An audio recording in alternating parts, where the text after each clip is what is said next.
Partitë tona politike nuk kanë një shkollë politike me të cilën do rrisin politikan, do kultivojnë politikan.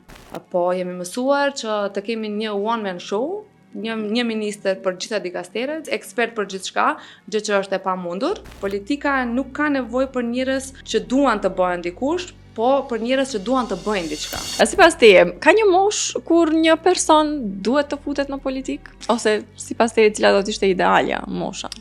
Për të futur në politik, mendoj që njeriu duhet ta pak ketë të piqet, pak të jo ketë vetëm një moshën, po background. në momentin kur ai ka një arsye më të madhe se vetja për të futur në politik dhe për të bërë një ndryshim. Dhe mund të them që mosha mund të jetë në disa segmente edhe relative, sepse në të 20-tat ti futesh në politik me një pasion, me një idealizëm, me një guxim.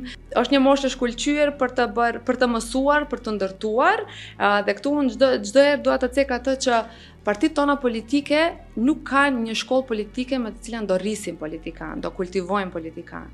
Dhe në një ditë të bukur ta vendosin atë në një front ku do i takoj vendi, sepse ajo është kalitur dhe është ndërtuar, është përgatitur.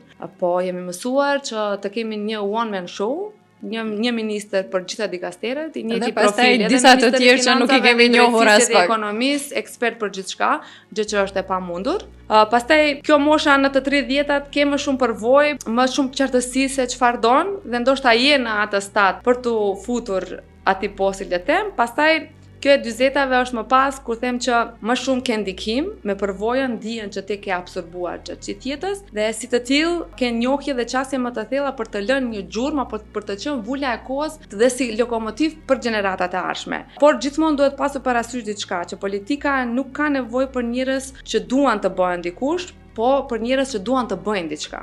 Dhe ne këtu i ngatrojmë të gjëra.